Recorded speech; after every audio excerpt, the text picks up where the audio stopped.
जय श्री राम। स्वागत है आप सभी का एक बार फिर से मेरे YouTube चैनल पर।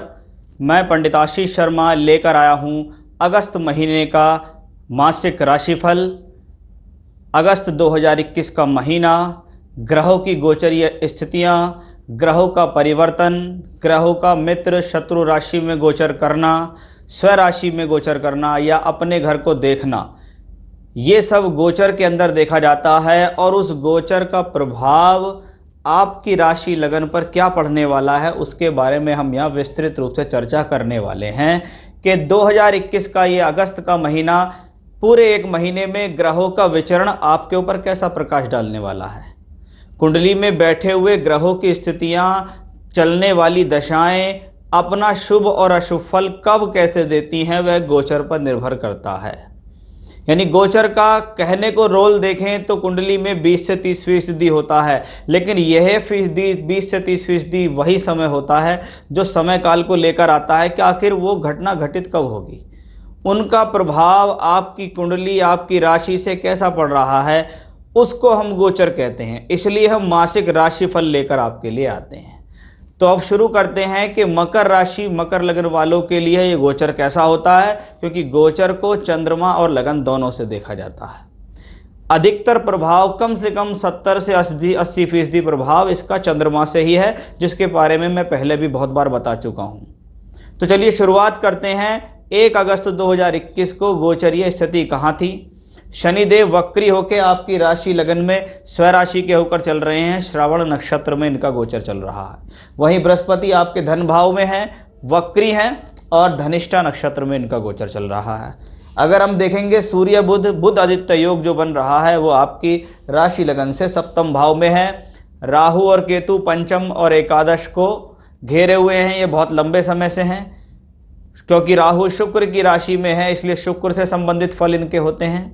केतु मंगल की राशि में है, इसलिए मंगल से जुड़े हुए फल इनके प्राप्त होते हैं। यानी राहु और केतु के फल शुक्र और मंगल के ट्रांजिट पर भी निर्भर करते हैं। वहीं मंगल शुक्र का योग महीने की शुरुआत में अगर देखें तो लगभग अष्टम भाव में यहाँ बनता दिखाई दे रहा है। ये तो थी एक ग्रहों की स्थितियाँ कि प्लैनेटरी पोजीशन शुरुआत में क्या है। अब इनकी मूवमेंट के बारे में बात करते हैं कि ये नवग्रह श्रृंखला आपके लिए कैसी रहेगी, क्योंकि सूर्य कुंडली के सबसे मुख्य ग्रहों में माने जाते हैं। इनके चारों तरफ ग्रहों का चक्कर लगाना, सूर्य के द्वारा ग्रहों को प्रकाश मिलना भी देखा गया है। तो सबसे पहले बात करेंगे एक राजसिक ग्रह सूर्य की। वो कुंडली में कहाँ का मालिक होकर कहाँ स्थित होकर चल रहा है गोचर में, और आपको उसके क्या फल मिलने वाले हैं, आपकी राशि पर उसका क्या प्रभाव पड़ने वाला है। सूर्य देव अष्टम यानी अड़चन, परेशानी, दुविधा, कार्य में देरी होना, अचानक से आने वाली बाधा परेशानी के लिए जाना जाता है। जब ये सूर्यदेव आपकी राशि से सप्तम में गोचर कर रहे हों तो सप्तम भाव कहलाता है पद प्राप्ति का, पब्लिक इमेज का। रोज़मर्रा की ज़िंदगी में आप क्या वर्क करते हैं, उस वर्क का आपके ऊपर क्या प्रभाव पड़ने वाला है, क्योंकि यह दशम से दशम भी है। अब ऐसा सूर्य जब अष्टमस्थ होकर सूर्य यहाँ चलता है तो व्यक्ति को अपने मान सम्मान की चिंता होनी शुरू हो जाती है, क्योंकि सूर्यदेव तो यहाँ 15 दिन ही रहने वाले हैं। 15 अगस्त को ये राशि परिवर्तन यहाँ से कर लेंगे और आ जाएंगे अपनी स्वराशि के अंदर। लेकिन अष्टमेश का सप्तम में जाना मान सम्मान के लिए चिंता दिखाता है। व्यक्ति ये चाहता है कि मेरा मान सम्मान मार्केट में प्रॉब्लम में ना आ जाए। मैं भले ही कितनी परेशानी में हूँ, लेकिन मैंने अपना वर्चस्व, अपनी ख्याति किसी ना किसी प्रकार से बनाई हुई है। लोगों को पता ही नहीं है कि मेरा काम कितना डाउन है, मैं जॉबलेस हूँ, मुझे प्रॉब्लम है, लेकिन मैं इस बात को बाहर नहीं आने दे रहा हूँ। तो सूर्य की ये स्थिति इस प्रकार की चिंता बनाती है। कभी कभी यह स्थिति हस्बैंड वाइफ के बीच में किसी थर्ड पर्सन की वजह से वैचारिक मतभेद दे देती है। शुरुआत में इनका साथ दे रहे हैं बुध। छठे घर और 8वें घर का जो मालिक है बुध, वो यहाँ पे सूर्य के साथ है, यानी अष्टमें सूर्य है, छठे घर का मालिक बुध है। कहते हैं जब 6, 8, 12 के मालिक किसी भाव के ऊपर बैठे तो उस भाव से संबंधित चिंताएं शुरू हो जाती हैं। वो चिंता शुरू हो रही है सप्तम भाव से। ऐसे में कभी कभी देखा जाता है व्यक्ति की अगर रिश्ता होता है तो रिश्ता होने में बड़ी प्रॉब्लम होती है, या तो रिश्ता होता नहीं है या रिश्ता होने में बड़े असमंजस होता है। व्यक्ति को लगता है पता नहीं होगा नहीं होगा, शादी हो जाएगी नहीं हो जाएगी, रिश्ता तो नहीं टूट जाएगा, अभी तो सब कुछ टाल मटोल में ही चल रहा है। ऐसे कॉम्बिनेशंस इसके कारण होते हैं। वहीं बुध षष्ठेश भी है और अष्टमेश है, तो वही हस्बैंड वाइफ के बीच रिलेशन को थोड़ा संभाल कर चलना होगा। चाहे आपका लव रिलेशन हो उसको संभाल कर चलें, साझेदारी में अगर वर्क करते हैं तो उसके लिए भी आपको यहाँ पे चिंता का विषय दिखता है। लेकिन सूर्यदेव और बुध दोनों ही जल्दी ही राशि परिवर्तन कर जाएंगे यहाँ से। कैसे? आप देखिएगा, बुध सप्तम में बैठे हैं, भाग्येश होके बैठे हैं।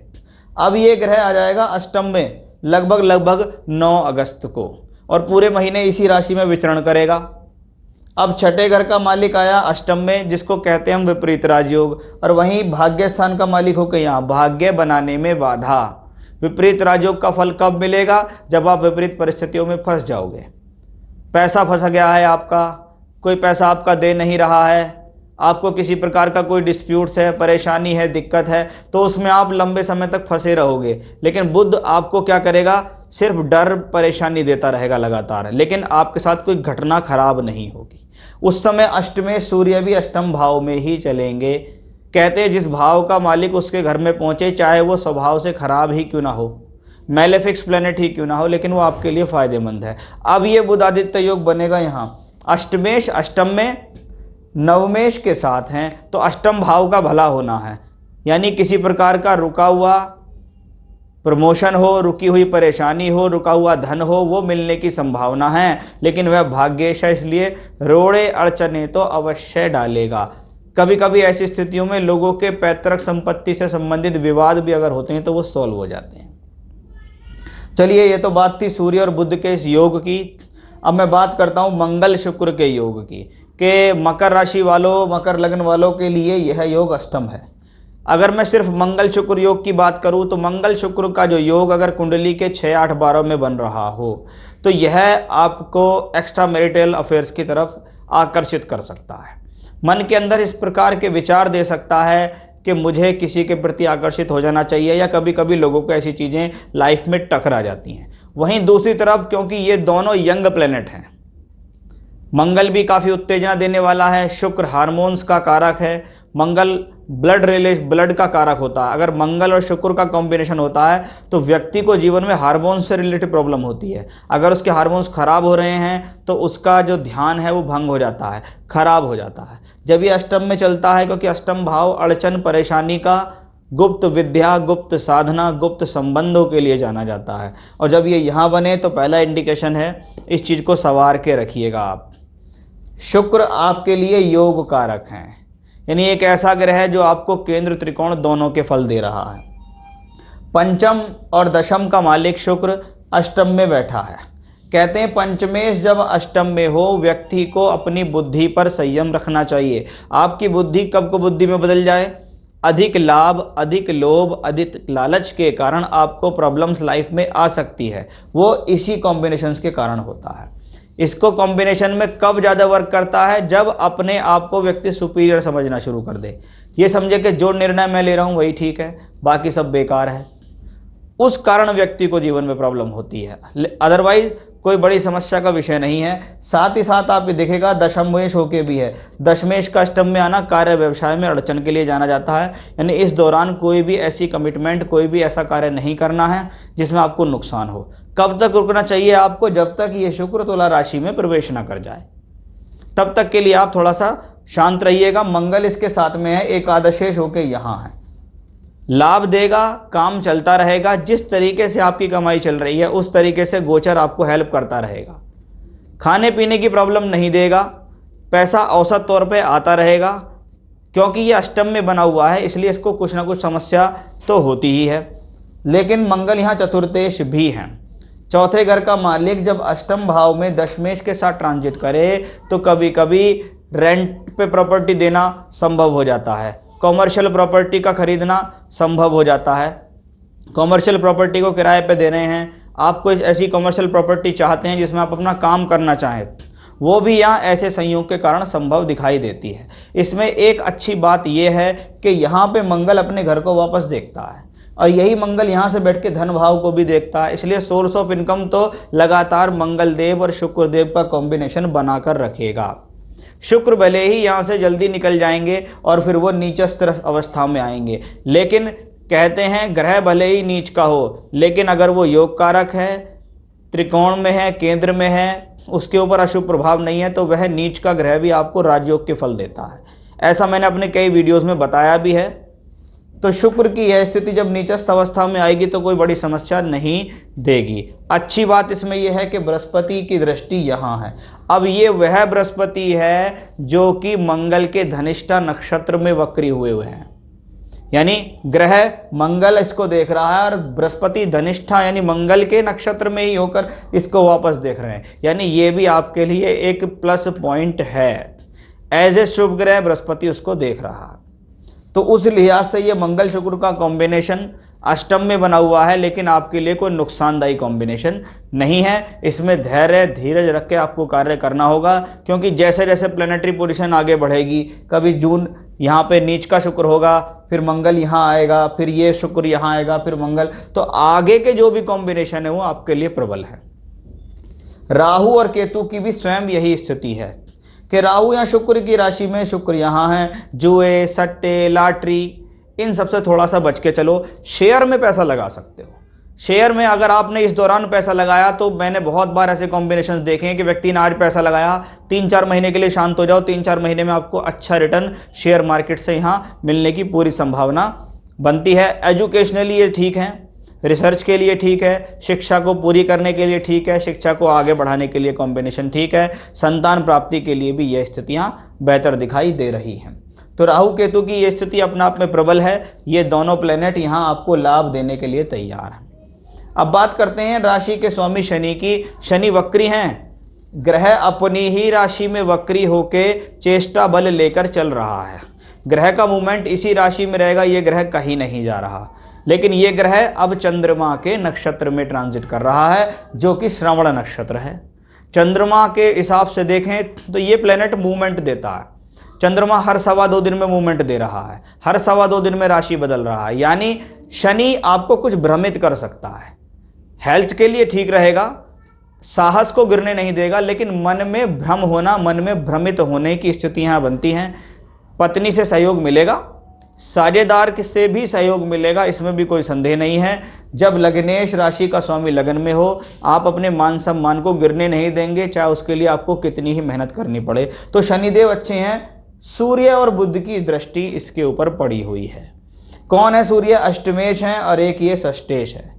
इसका मतलब ग्रह को पीड़ित करने के लिए लोग तैयार हैं, अड़चने और बाधा तैयार है, रोग ऋण रिपु तैयार है। व्यक्ति कहता कमा तो रहा हूं, लेकिन किसी न किसी प्रकार के कर्ज में, लोन में, ईएमआई में मेरा पैसा जा रहा है, उस चीज़ को लेकर मेरी चिंता हो रही है, मैं उस चीज़ को लेकर परेशान हूं। नहीं तो खाने पीने की कोई प्रॉब्लम नहीं है, लेकिन हर व्यक्ति जीवन में धन संचय चाहता है।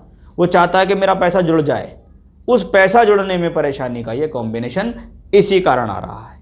बृहस्पति को देखिएगा, बृहस्पति कुंभ राशि में है, वक्री ग्रह है, कुंभ से मकर की तरफ आएगा, इसमें कोई डाउट नहीं। लेकिन ये अभी वर्तमान में देखें, वक्री ग्रह है। धन भाव में वक्री ग्रह का होना पैसे से संबंधित लेन देन में प्रॉब्लम देता है। क्या होता है, सामने वाले ने बोला पेमेंट मिल जाएगी, 2 दिन में दे दूंगा, लेकिन वो पेमेंट मिल नहीं रही। वो कहता भाई साहब थोड़ा सा समय और लगेगा, मैं दे दूंगा। यानी जो फायदा, जो लाभ आप चाह रहे हैं वो आपके हाथ में आता आता निकल रहा है, हाथ में आता आता कट रहा है वो लाभ। उससे थोड़ा सा आपको यहाँ प्रॉब्लम की स्थिति दिख रही है। उस चीज़ के लिए थोड़ा सा आपको चिंता अवश्य बनाएगा, क्योंकि ये द्वादश और तृतीय का मालिक है। ये दोनों ही भाव ऐसे हैं जो संघर्ष, व्यय, हानि, खर्च, परेशानी देते हैं। और जब ये धन भाव में बैठे तो पैसे की चिंता तो देखिए आपको बनी रहेगी। इसमें कोई ऐसा नहीं है कि कुछ लोग कह रहे हैं जी मकर वालों के लिए बहुत अच्छी स्थिति आने वाली है, लेकिन झूठ बहकाना या झूठ बोलना हमारे काम में नहीं आता। जो चीज़ स्पष्ट है वो बताई जाएगी। और बहुत बार मैं कह चुका हूँ, ये गोचर है, ये 30% तक ही परिणाम देता है। अगर आपकी कुंडली में दशा खराब है, ग्रहों की स्थिति खराब है और गोचर भी खराब आ गया तो ये आपको 100% नुकसान देगा। लेकिन गोचर का स्थिति अच्छी चल रही है, वो आपके लिए फेवरेबल है, तो वो स्थिति आपको कहीं ना कहीं से बचा के ले आएगी। तो इन चीज़ों का आपको अवश्य ध्यान रखना होगा।